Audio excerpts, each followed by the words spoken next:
Here are the vocabulary words for this week. Curious, distance, earth resources, enormous, gently, proudly, rarely, supply. I'm going to click on this and see. Click on this tab. Okay. If you are curious about something, you want to learn more about it. For example, I'm curious to find out what is in this box. Okay. Go to the next word. I think I'm just going to do all the definitions first. We'll come back and look at the pictures. Be a little bit easier. Distance. If you see sorry. Kind of lagging behind. If you see something from a distance, you see it from far away. Lily waved from a distance, but her friend did not see her. Earth resources are things found in nature that people can use. Water and trees are important earth resources.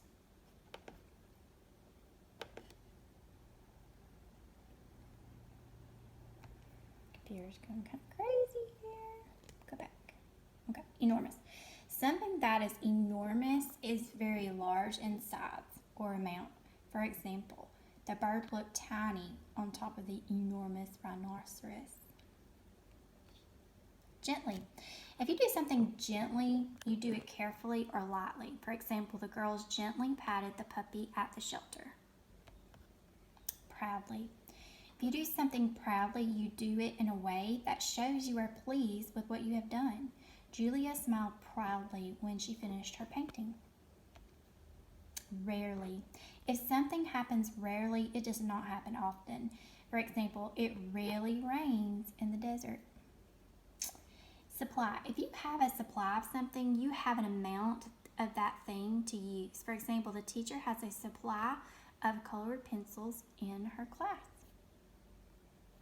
And we're back at curious. I'm going to go back to our cards that we usually look at. I have to scroll down to the bottom to do this, okay? So he was curious to see what's in the box.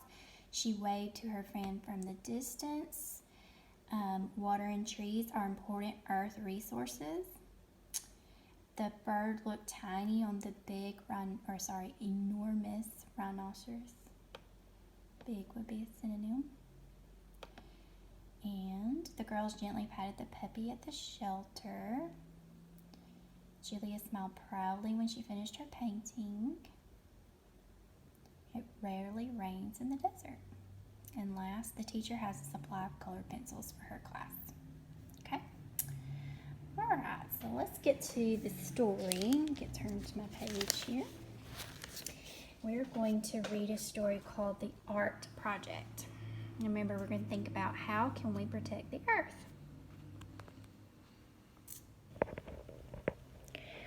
Look, the community center is having an art contest, said Miss Grace. She was holding a flyer. Miss Simon read the flyer aloud. Everyone agreed that they would like to enter the art contest. Miss Simon said, "Our classroom supply of art materials is low because it's the end of the school year. I'll check with Miss Rice to see what she has." Miss Rice, the art teacher, didn't have any materials. "I won't be getting a supply until next year," she said. The whole class was disappointed. "How can we enter the art contest without art materials?" asked Grace. I'm going to pause here for a second. Our vocabulary skill this week is homophones. Here is an example of a homophone. Whole. Homophones are words that sound the same, but they're spelled different and have different meanings. This whole is meaning the entire. The whole class or the entire class was disappointed. But there's another way to spell whole. Have you seen it spelled this way? H-O-L-E. They sound the same, right? But H-O-L-E is talking about a hollow place in the ground, a hole. And the other thing we're going to talk about this week are problems and solutions. Stories have a problem and a solution. What is the problem? Think for a minute. What is the problem at the beginning of the story? If you said they wanted to enter the art contest, but they don't have enough supplies, then you are correct. That is the problem. Now, the characters will try to find a solution throughout the rest of the story, and usually they have a solution towards the end. So let's see what they figure out. Maybe we can raise some money. We could have a bake sale, suggested Hal. I don't think there's time, Miss Simon said. Well, let's use paper in the recycling bin, Pablo said. Pablo did not often raise his hand. He rarely spoke up, so everyone was surprised when he offered an idea. So Hal wants to raise money to help solve the problem. The money would be raised to buy the art supplies, but they don't have enough time, so there's another problem. But Pablo has a pretty good idea. He's suggesting using papers from the recycle bin to create their art. So let's see what happens next. Hal said, I'm curious about your idea. I want to learn why you would use old paper.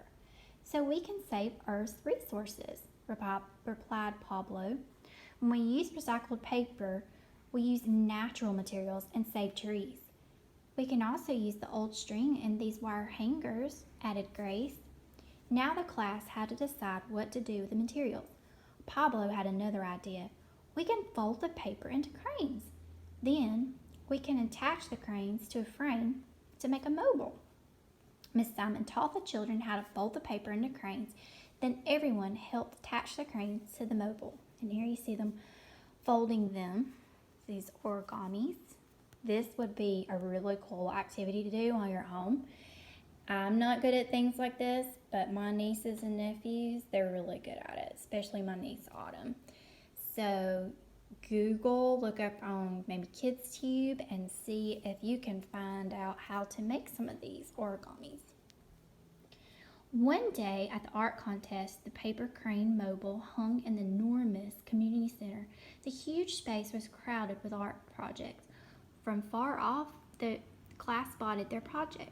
The crane mobile swayed gently as people walked past. From a distance, the paper cranes appeared to be softly flying. The judges checked each art project. They looked closely at the crane mobile. The paper crane mobile won the prize for the most creative use of materials. As the class proudly accepted their prize, they could not stop grinning. Grace exclaimed, "We made our art project and we saved the earth at the same time." And that's the end of Monday's story.